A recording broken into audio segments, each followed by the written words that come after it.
Good afternoon. We'll go ahead and get started now. Thanks to everybody for joining us. I know we'll probably have some more join as we continue on, as we saw that yesterday as well. Really appreciate you being here. I'm Heidi Lawler, the Assistant Superintendent of Educational Services, and I'm joined today with other Ed Services team members, including Shelly Santos, Alice Solis, and Marshall Byers, providing us support remotely. So we'll hope that everything goes well with our technology today, too, as it did yesterday. So appreciate everybody getting all the work that you're doing and getting ready for the new year. I wanted to provide some guidelines and help to clarify some things for our teachers and other staff members. But before we do that, I wanted to share a little bit about the history and how we got to where we are with starting distance learning on Wednesday, August 12th of 2020.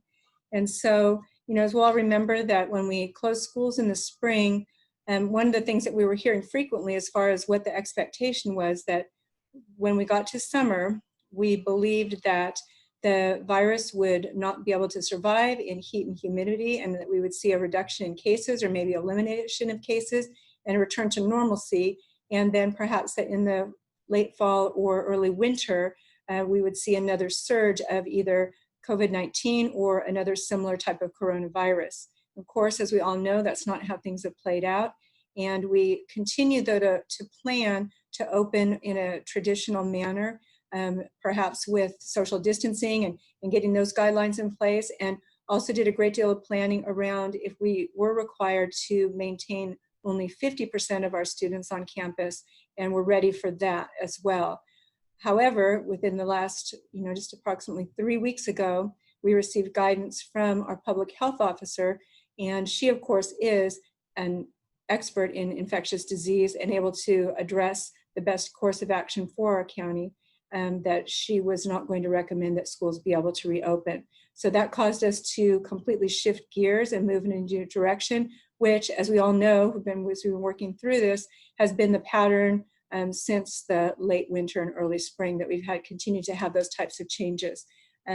But we appreciate everybody working together and knowing that we've got things in place to begin distance learning with our students and hybrid learning for those students who their parents didn't feel comfortable with them thinking about coming back to school at any time, and that they were more interested in an independent study type of a model.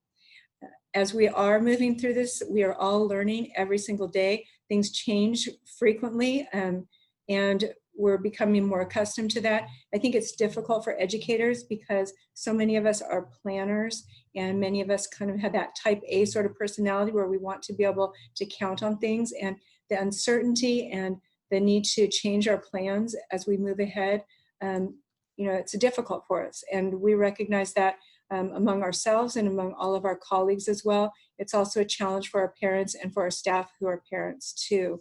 We've moved through this process, and we are getting ready again to start school, and want to talk about a few things related to that.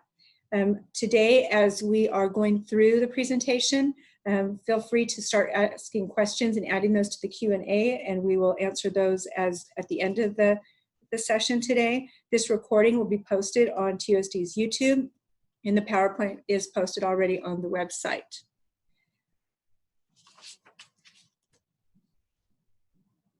All right, and just a minute, Marshall will share the screen for us with the PowerPoint presentation.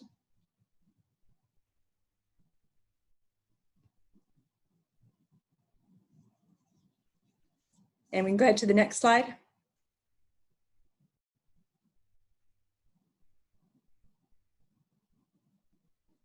So our purpose today is to review our learning models and instructional expectations, discuss supports for student and staff, share health and safety protocols, and then have that time for the Q&A.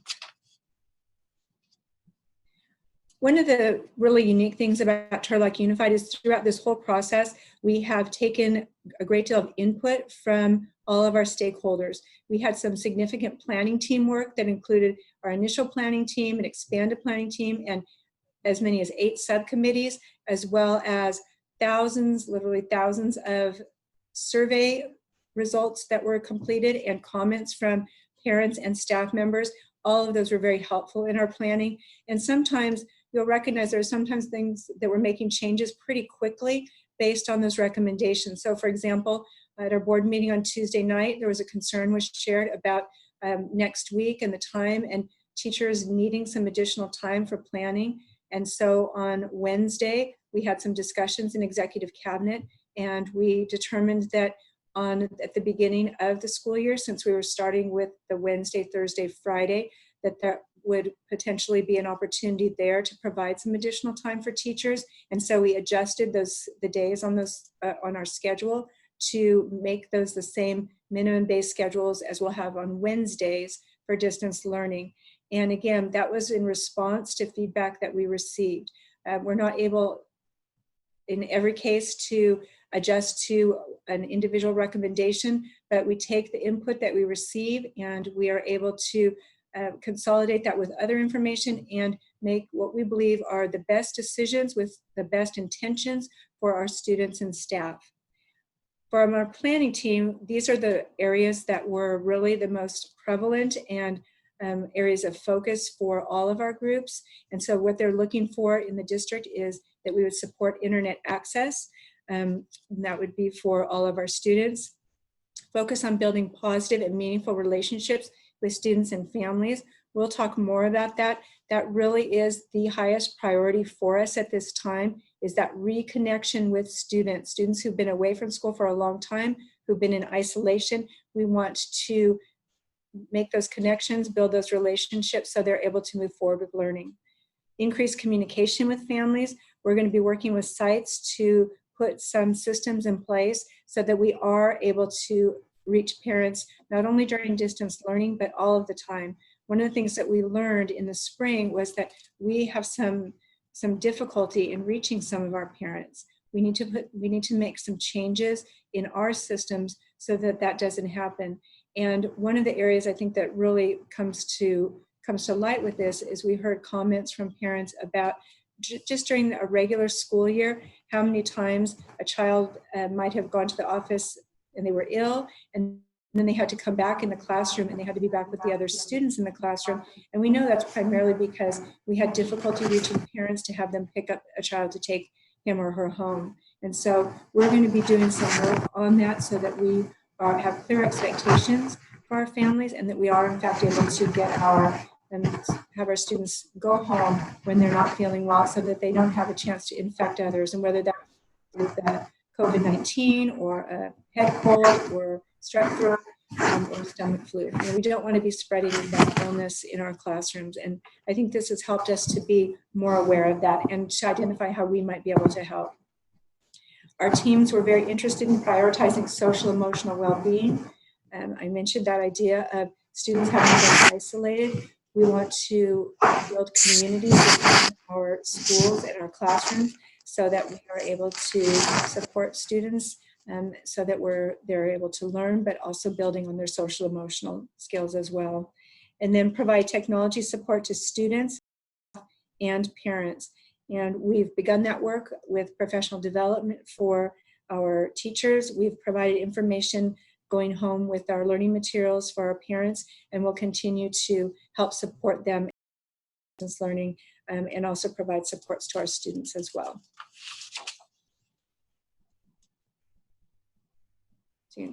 Thanks. Thank you, Marshall. Just wanted to briefly go over our learning model considerations and the different learning models. We, of course, as I said, we plan to return to traditional, but we do know that we're going to be opening this year with distance learning and the hybrid learning model in TUSD. Our hope is to get to the traditional model as soon as is possible and safe to do so. Next, I wanted to go through the different schedules that we have. And I just want to show you, I'll show all of them, and then we'll go back to two to focus on with more detail. And these are schedules that have been developed looking at the grade level. At individual sites, there may be some differences based on the actual time of school for those students at their school site. One of our goals in developing our schedules and our model is to build in as much related to the traditional model as possible so that as our students, they start with distance learning, when we're ready to come back, and whether that is in a blended learning model with students on campus part of the day, or if it's with a traditional model with all of our students present, we want to be able to move back and forth between those in a seamless manner, so it's not a huge shift for students and families. We want school, when we begin it on Wednesday, to feel as much like regular school as possible. So the first schedule that you see there is our AM/PM kindergarten schedule. And the next schedule would be our extended day kindergarten, which is at Kroll and Wakefield. Next is our elementary grades 1 through 6. And then for our secondary sites, Dutcher Middle School county schedule is right there. And then the next is the Turlock Junior High schedule. And to round out our comprehensive sites, we have the Pittman High School schedule and then the Turlock High schedule. Roselawn and E-Academy schedules have been modified to meet their unique program needs. And then going back to the elementary schedule, just as a model for us to look to and to talk in a little bit more detail. The way this schedule has been put together is in periods of time where there is direct instruction from teachers connecting to students, and then times for students to be working independently, also breaks built into the day. And so with our with our grades 1 through 6 schedule, and with all of our elementary schedules, students would start the day with that check-in, that attendance, and daily social emotional learning. That's going to be essential for us during the 2021 school year, particularly beginning with distance learning, making those connections and starting those procedures and routines. The next block of time from 8:45 to 9:30 is either Spanish or English language arts, and that's whole group or small group instruction. The most important part of the day for our students is going to be that time when they get to interact with their teacher.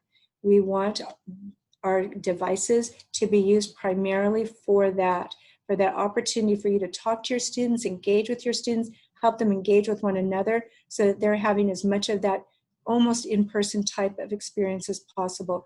We recognize that we've got digital platforms and are able to use those, but our parents have expressed quite a bit of concern about the idea of their children sitting in front of a device for the entire day. So we've been very intentional and purposeful in having our hard copy materials, which we purchased as we went through our adoptions, so that students would have those at home. And the expectation would be that teachers will be working with students through the computer, but then our students will have the opportunity to use their textbooks and consumables to actually do their work. And as teachers are finishing up with that direct instruction, which is in the orange shaded area, then we'd move into the blue shaded area. And for grades 1 through 6, that's from 9:30 until 10:10.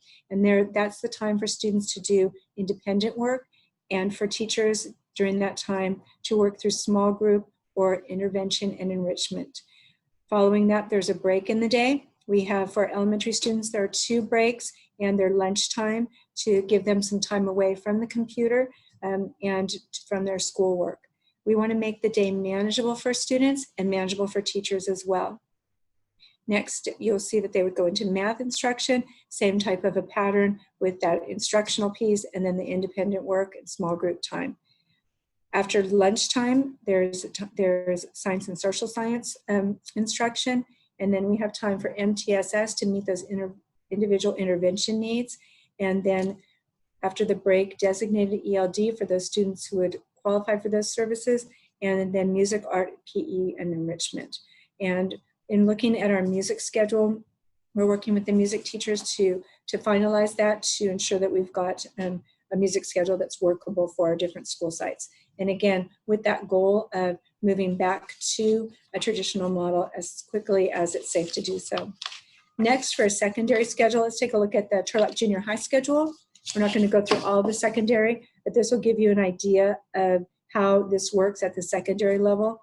And so for the secondary, the teams that worked on this and those individuals who were involved in scheduling and developing our models were a wide range of staff and administrators focusing on this work and also getting feedback from parents, but primarily that initial planning team had a great deal to do with this, as well as our expanded team gave input. Again, surveys were very helpful, and then TTA worked through this with us as well, especially with looking at with Ed Services and looking at the at the exact schedule itself. So for junior high and for the high schools as well, we're looking at approximately half of the period each day, or for each of the different periods, is spent on that direct instruction, and then the remainder of the period is that support or intervention, independent practice, student outreach, support, and parent communication. And for all of our grades, we look at Wednesdays, maintaining that as a minimum day. That was based on input from teams as well. And so on the minimum day, the day does end earlier than it would end on a traditional schedule, providing some additional prep time. And that includes prep time, PLC collaboration, of course, lunch, and then parent and student communication and support. And you probably have heard parent communication quite a bit. That's going to be incredibly important this year. We do want to connect with parents as much as possible so that parents are engaged and involved and understand the learning that is going on in their homes with their students. Not that they're the teacher, but they're there as a support, and that it's not the student on their own every day working through their schedule. All right, so to move ahead through schedules and to meeting instructional needs. First and foremost, the most important aspect is going to be to establish connections and build positive relationships with students and parents for both our distance learning teachers and our hybrid teachers. That is the top priority for this next week. So for Wednesday, Thursday, and Friday, we are expecting that those connections will be made. And if they're not made, then we have staff to help our teachers to figure what the issues are and then make those connections. Already in the Office of Student Services with our roundups, that the staff in that office has gotten names of students who didn't pick up roundup materials, and so they're in the process of reaching out to those families and determining why they didn't attend roundup, what they need, if they have technology, and if they have their Chromebook, and then if they also have an internet connection. And so that process will continue through next week. So we are really relying on our teachers to help us with that, because at our school sites, because we're unable to make those connections ourselves from the district office. So we need you to help us and let us know who is not connected and what can we do to help with that. Your site administrators will be very involved in that as well. And at the same time, as you are beginning the school year and making those connections, it will be really important to establish the procedures and routines that you expect for distance learning. Another question that came up quite a bit was, related to discipline and students who didn't follow what were expected protocols with distance learning. And so, at the beginning of the year, next week, that's what you'll want to do. You want to establish those norms for their work through the platform that you choose to use. And so to make that clear, and then if you have difficulty with that, again, we've got our administrators, we've got staff on site who will be able to provide support for teachers. We want to allow our students to learn, and we want to allow our teachers to teach. Next, in looking at the instructional piece, the focus on refined priority standards, a great deal of work has been done by teacher teams with Ed Services to identify the most essential standards and those that we will focus on while we're in distance learning and throughout the year. One of the concerns that we have as a district, and I think throughout the country and the world, is what type of learning loss has there been. And so we are going to need to go through a process to assess students and then work on ensuring that they have instruction in those areas that are most essential. And when we think about that, for our elementary students, those reading skills and writing skills that they will need to develop and continue to refine as they prepare for secondary school, getting ready to transition to junior high. That doesn't all happen at 6th grade. It starts when they're in TK or kindergarten and builds throughout. And then at the high school level, we know that students need to move from course to course, and they've missed some of the content, and we need to find a way to make that content up. So that's going to be a struggle, and we need to do it through a balance of providing the connection to students, providing effective instruction, but not overwhelming either the students or our teachers with that. We know that you're the professionals, you understand where those priorities lie and the best ways to approach them, and to do that in a systematic way that is that is doable for both of those groups. So I mentioned the strategic assessment plan, and we've had some work done already with our assessments and are moving forward there so that we're able to identify areas of need and address those with students. Another area that parents questioned as we were going through this process was the area of the students who are perhaps in our GATE program or in AP courses, to ensure that we're providing rigor for those students.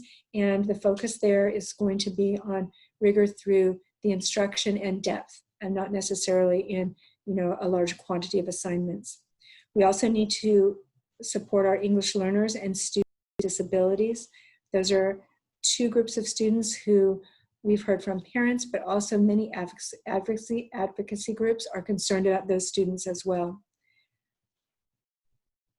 Next, I would like to talk about the idea of developing online communities for students through some of the activities that we normally have in the school year. Our high school students, junior high students, and elementary students thrive on the variety of different activities and that culture and community that you develop at your school sites. And so for any of you who serve as club advisors, I would absolutely encourage you to continue that work. We've talked with the County Office of Education. They're in the process of developing and adjusting their schedule to meet the virtual environment so that we'll have those activities too. We've also been working on developing a plan for our library services. Parents ask questions about would libraries be open, and so we are moving forward with that, and we'll have library services available, and we're refining that process at this time. Just so that you understand, as we're going through all this planning, there are large-scale areas that we worked on first, and that included what our schedules would look like, and then continuing to work toward down toward the more detailed approach and looking at those areas that really specifically are important in the school culture and that community of school. And we're continuing to get those areas refined as we are getting close to opening the school year. One other item I wanted to just mention in this section, we do know that some of the other school districts in the area have started school already, and they got off to a great start yesterday in some of the other districts. And then they're districts that rely on the county for their internet connectivity. And so unfortunately today there was an issue at the county office with technology. And so at those school sites in some neighboring districts or districts in our county, they lost their internet connectivity today. And so we need to be prepared for that.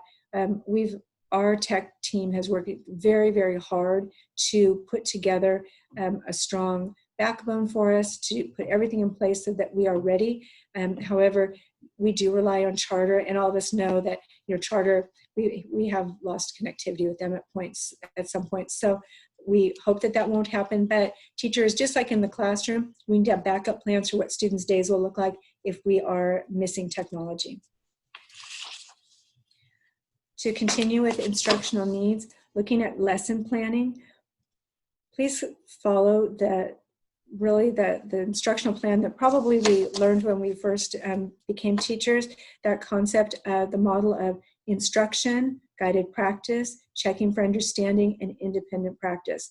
This is where you are going to be able to make those connections with students. Your instruction is most important. You're allowing students, while you're working with them during that orange time, to have some practice that you can then check for understanding. We'll set them up to do that independent practice during that time that's identified as blue on the schedules. This is the most important part of the day and really is our emphasis, and focusing on instruction rather than on assignments. We recognize that at the secondary level, the expectation often, and at the elementary level too, is for a large number of assignments for students to demonstrate that they're doing the work or that they have understanding. And so let's try to work toward a reasonable expectation there during the distance learning, both from the student perspective and knowing that some of our students are living in a time that is difficult for them with certain challenges as a result of the pandemic, but also for teachers. We want this to be reasonable for teachers as well, because everything that you assign, you need to somehow look to grading that work.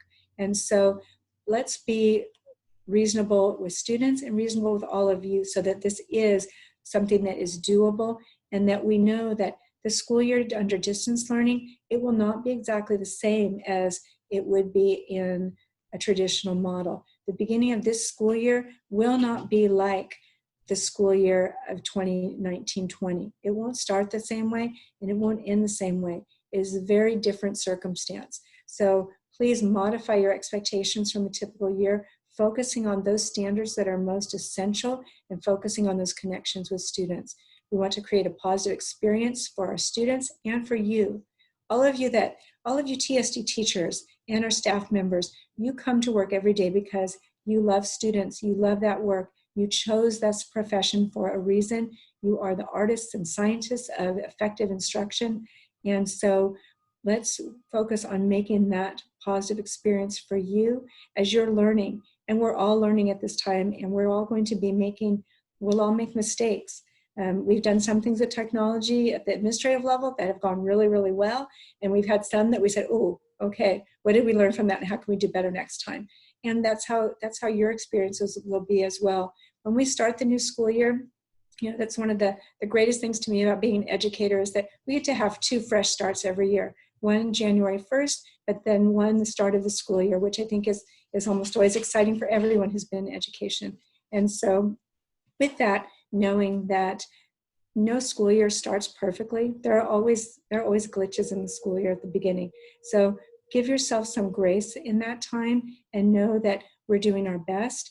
And as we're connecting to students, that really is the foundational piece for the beginning of the year. And do consider the emotional well-being of all students.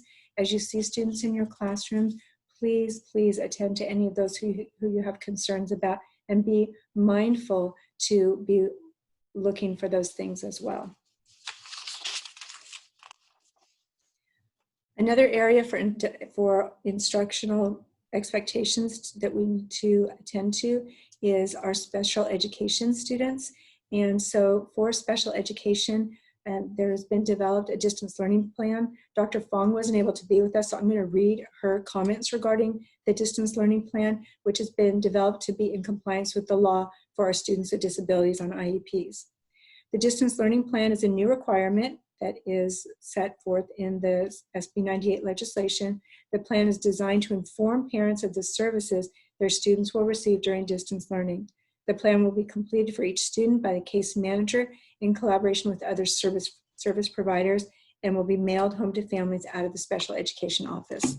And so this is a much smaller document than a typical IEP. And it's really essential that we're able to let families know what those services are for students. Next, to talk about social emotional health. As I shared earlier, that is an area of focus. So please do plan the beginning of the year activities with thoughtful transitions to build trust and establish classroom communities. We have a number of students who are in really key transitional places. And I think about our incoming TK and K students, our youngest students, and starting their school careers in distance learning. They are definitely a unique group of students who, unlike any others, are having this experience. We also have students transitioning from elementary to secondary school. So those students who completed 6th grade or 5th grade at Osborne and now are going to Dutcher and Turlock Junior High, that's a big transition at any time. I was a 6th grade teacher, and that was my whole motivation in my job. That was to help those students to be well prepared. I did everything possible to prepare them for that transition. And so if we think about our 6th graders and our 5th graders at Dutcher, that's what their teachers were working toward, is that preparation for the new year at a new school and in the secondary world, as opposed to elementary in a self-contained classroom. And so those 6th graders missed out on that at the end of the year, and now they're transitioning to junior high or middle school through distance learning. And so let's do whatever we can to help that transition. Same with our high school students who are going from junior high to our comprehensive high schools. And then finally, I also am very concerned about our seniors who are starting the 2020-21 school year, the class of 2021. We were fortunate, and we did, I think, our our secondary sites did a phenomenal job in celebrating the end of the year, the commencements for our high school students and the promotions for our 8th graders, which was really positive. I don't think any of our high school seniors expected to start their school year like this. And the senior year is so important for them. Let's do what we can to make that special for those students. Please do attend to any concerns related to potential abuse or risk as required. We're mandated reporters, and so it is crucial that we are attending to any sort of abuse. We sent an email out earlier about that as a reminder, and we do know that we've heard from those agencies that support students who have been abused that their numbers of reporting are down a great deal because school personnel are usually those who make those reports. If you have any concerns about a student who is at risk of any type of abuse or a student who may be a suicide risk, please take the necessary steps and go through that reporting process. Talk to somebody about that. And we want to be able to help those children as much as possible. We'll continue to provide tier 1, 2, and 3 social emotional supports. We're able to spread that out to our secondary sites this year through grants, so we're excited about that. And our team is communicating with sites at this time to help to make those services make everyone aware of those services. And then integrate daily social emotional learning using the conscious discipline for our early childhood, as well as Toolbox, PBIS, and No Bullying. Next, I want to talk about health and safety, and I probably didn't spend enough time on this yesterday as we were talking. I think it's because we're just kind of this is part of our daily routine at this point for all of us that have been working during the summer. And so we are accustomed to arriving at work with our masks on and coming in the building and getting to our offices, sanitizing our hands, taking off our masks and our sunglasses, and then going throughout our office space and wiping things down to sanitize all of the high-touch surfaces. That's kind of how we roll now. And we have our masks on, we socially distance at all times. If we're scheduling a meeting, it's rare for us to meet in my office, for example, and when we are in this office, we are spread at least 6 feet apart and often more closer to 10 or 12 feet. And when we meet as a team, we meet in a large conference room. We're conducting a lot of Zoom meetings. And so really doing everything that we can to mitigate the spread of the virus. None of us wants that to be something that happens to any of us. We also know that we have a number of colleagues who have family members who they're being careful to protect due to their age or any underlying health condition. Please do follow all site COVID-19 health and safety protocols. And as I mentioned, that includes wearing masks. We've had questions about what will we do if somebody doesn't wear a mask. So on the adult side, that's a little bit easier because there are clear guidelines and expectations from the state on that. And so if you see somebody who's not wearing a mask, maybe just that you need to remind them, hey, you forgot your mask. I'll admit, every once in a while I walk out of my office and I have to turn around and do a U-turn and go get my mask. But for the most part, I'm able to, that's, as I said, part of my routine. But if it is a concern, you can always let somebody know, a supervisor, and they'll help to take care of that as well. We all have a part in this in making sure that we are working together to create a healthy and safe environment, and that we also are supporting one another. Next, increase personal hygiene standards for hand washing and sanitizing. I think that's probably part of all of our routines at this stage. And then with health and safety, I think it's also really important to remember to practice empathy with students, parents, and colleagues. This is really a difficult time for everyone. There are many of us who are very, very uncomfortable with the idea of spending so much time only at home and not having the opportunity to interact socially. We also know that there are individuals who are extremely concerned about the virus and who may have that underlying health condition, or we have faculty, staff who have been going through chemotherapy, who have aging parents, and a number of different situations. And we can never know what's going on with another person's life, even those who we think we know pretty well. And so I just encourage you to be really mindful of that and to be kind to one another. We also know that there's been a great deal of social unrest since the beginning of the COVID-19 pandemic that was completely unrelated, but it brought this another layer of concern. And so we know that we want to do everything that we can to support our Black students, families, and staff members, and that we're mindful of the individual needs of those who are part of our Turlock Unified community. Be kind is the best mantra that we can have. Next, I wanted to go through our personal protective equipment that's been purchased. Again, I probably breezed over this a little bit quickly yesterday. This PowerPoint, as I mentioned, is available on the website, but you can see that we have procured a large quantity of face masks for all of us in both the cloth variety as well as disposable.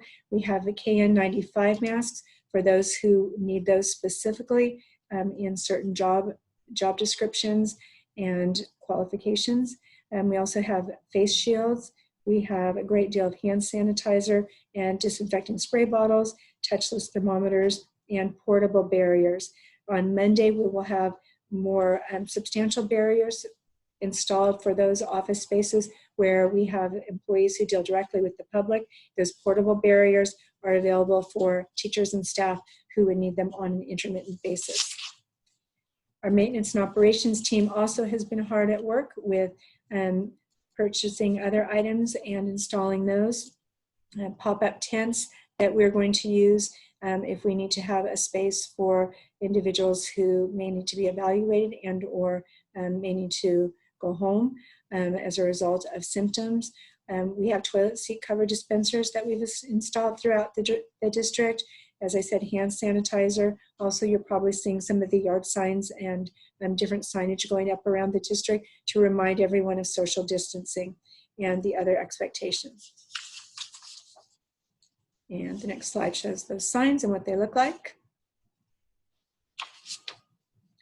With regard to technology services, as we said early on, those are recommendations of concerns so that we are able to connect with our students.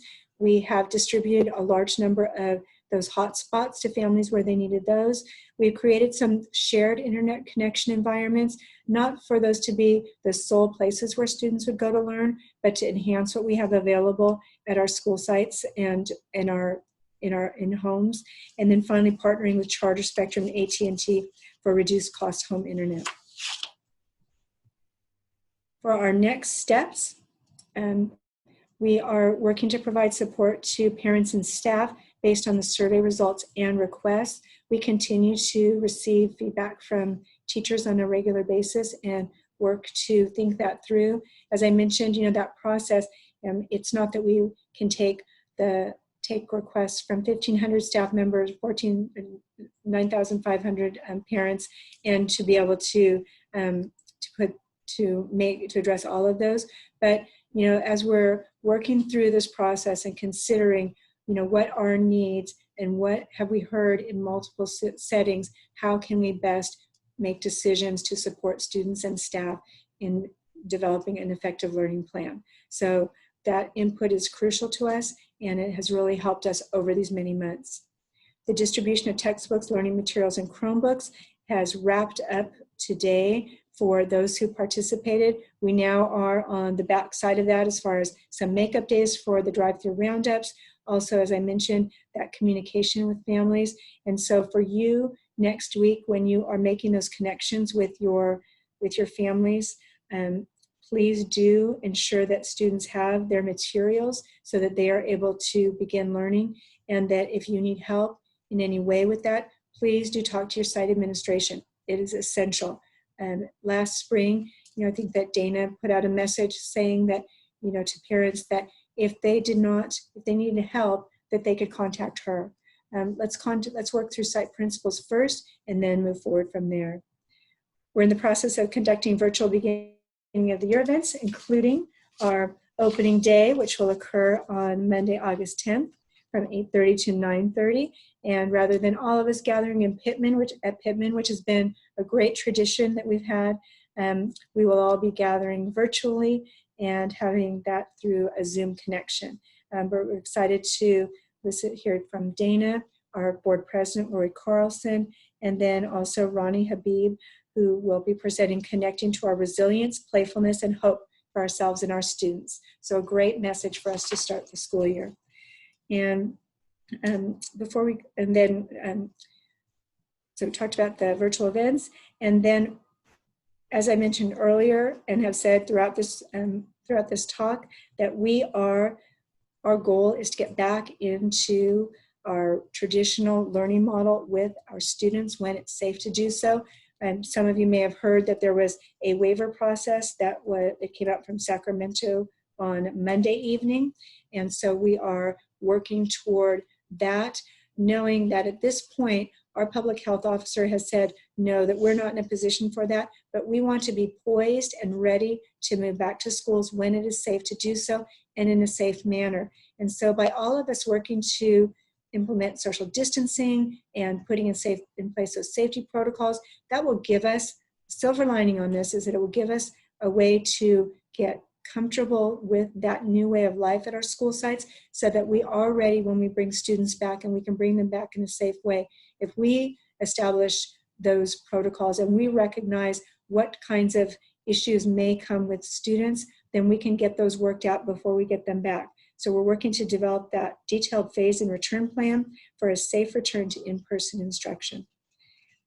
And then before we go to the Q&A, there are just a couple of other things I want to mention. First of all, there have been a large number of questions about childcare. Childcare has been one of those areas that we have tried very hard in multiple ways to address, and it has evolved over time. We know that's a huge challenge for our working parents and have tried to do everything possible to support working parents. A week ago on Monday, we received guidance from Sacramento and the county saying that there would be waivers available for childcare and that school districts would in fact be able to open childcare. And then by Friday of that week, that had changed completely. And that was that no, school districts could not do that. Some of the districts that surround us are using their ACES funds, which is the after school program through the federal funding, to operate on-site childcare. Our ACES program is run through the city of Turlock, and so we're not able to implement that in the same way as some of the surrounding districts are. I do feel like we're very fortunate that we have made the decision, and it's helpful to our employees that employees may, if their job permits them to do so, and that is appropriate for teachers, that they may work from home. And that's for children from infants to 12-year-olds. Other districts have not made that choice. Other districts have focused only on school-age children, saying that this is only an issue because schools are closed. And so we are trying to support our parents our working parents the best way we can. There are many challenges surrounding that, and we recognize that. And then finally, before we go to questions, I do want to say that, a great deal of this focus is on teaching and instruction, but we have so many staff members who have worked tirelessly through the spring and through the summer, both in providing learning opportunities and support during the spring of 2020, and then doing everything to get us ready for our opening on August 12th. And so we appreciate all of our clerical staff, technical, our child nutrition have done a phenomenal job for parents and our families, and they'll be called into service again next week to get those meal distributions going. Our support staff with maintenance and operations, our campus supervisors and paraprofessionals, transportation, and all the rest of our TUSD team have been working really hard to create an environment that will be safe for our employees and will maximize learning for our students as we do everything to mitigate that learning loss, make those connections with them, and prepare for that return to in-person learning as soon as we can. So with that, I'm going to turn to Shelley Santos and see if she can share some of these questions with us. Okay, first question. Are we purchasing any applications or platforms? All right, that's a great question. Yes, we are purchasing additional applications and platforms. And as is our normal approach, what we really like to do in Turlock Unified School Districts, we like to get a lot of input from those who are going to be using those different platforms or programs. And so we, of course, are trying to expedite that process at this time, but we do have COVID relief funds to allow for that. So there have been some that we already have set that in motion with. The expanded Zoom is one of those. We also are working toward some additional programs in mathematics, music, and reading. And so those will go to our board on August 18th. Again, we do have a process that we have to go through. We've expedited that and made it much more, we've finessed that so that we're able to get through that more quickly, but we're continuing to evaluate some other programs as well. And Shelley, is there anything else specifically that we have purchased or that you? Right, so we are looking, I checked with each of the site principals that got feedback from teachers. Some teachers use Lexia, and sites are moving forward with that. We also have a program that's called Raz Kids that's popular with our elementary, especially primary grade students, where leveled books are pushed out and students can record themselves reading and send that back to the teacher.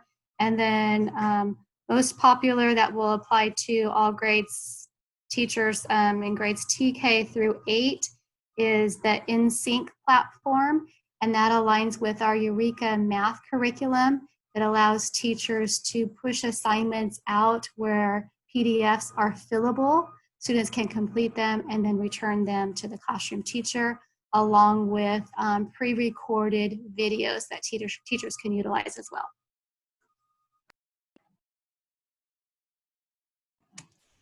Thank you. Any other questions? Yes, a couple more. Why did TUSD not decide to start school later, like a few of our neighboring districts? We made a really, really specific decision regarding that. We decided that our students had been out of school for a very, very long time, and that what we saw is that there was ongoing uncertainty regarding the trends with the coronavirus. And we did not see that it necessarily would be improved at the beginning of September. And our biggest priority was getting students back to a learning environment. And so as a result, we decided to move forward with distance learning, which is the norm in most of our county. I believe there are 3 smaller districts that are opting for a start date after Labor Day. However, the majority of us and the majority of the districts in the county believed, as Turlock Unified did, that we want to get students back into that routine of learning and to be able to connect with the students and their parents so that we're able to support them with both their learning and their social emotional needs.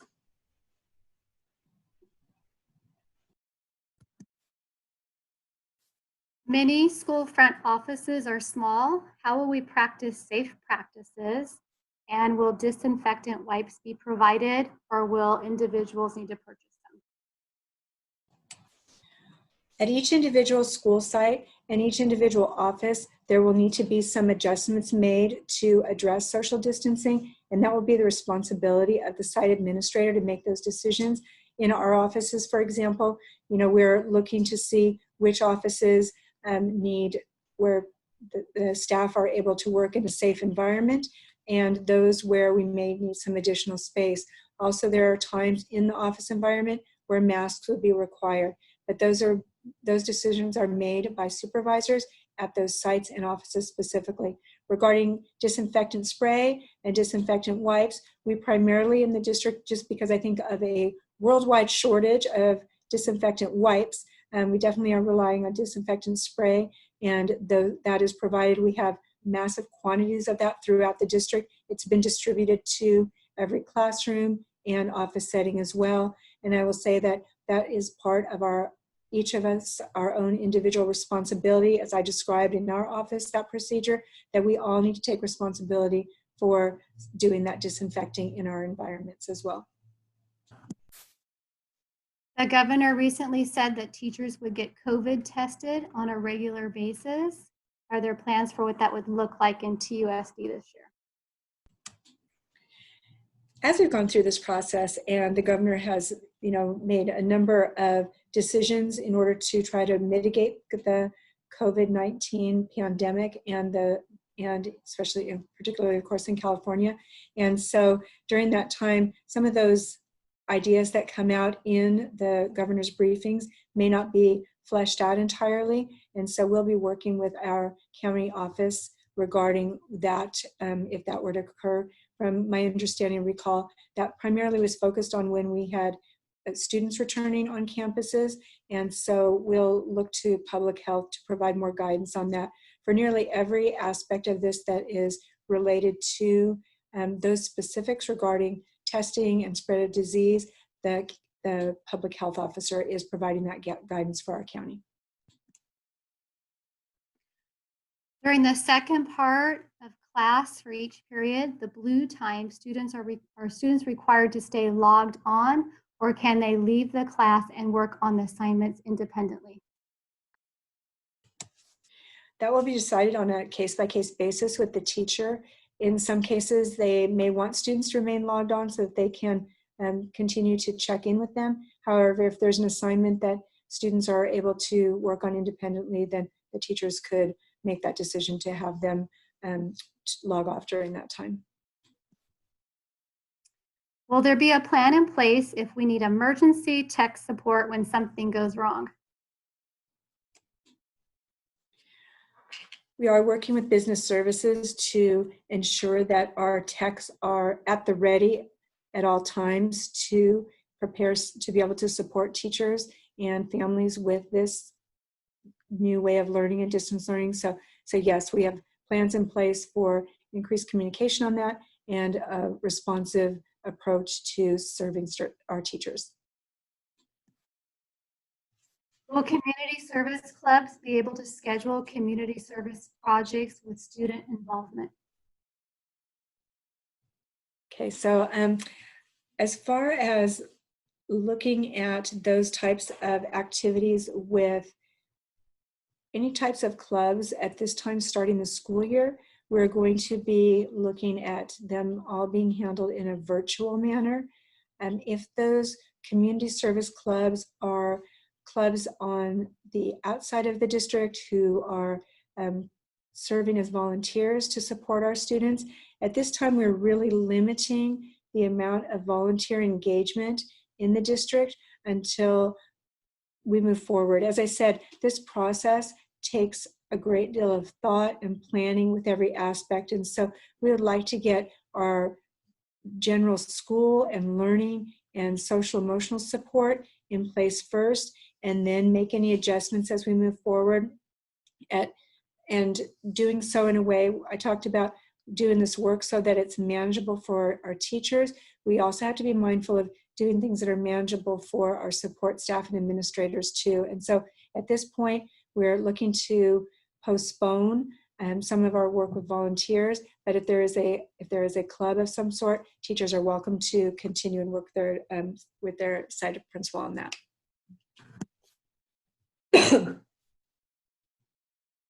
What is happening with student lunch and breakfast? Student lunch and breakfast will be provided on Wednesdays. There will be 5 days of meals will be distributed at all sites except for 3 of them, which I believe are Turlock Junior High, Turlock High, and Walnut, are the sites where meals are not being distributed. And so because of our schedule, there were some questions about how students would, be able to receive lunch or go to get lunch. So we'll have those all being sent out on Wednesdays at nearly all of our sites.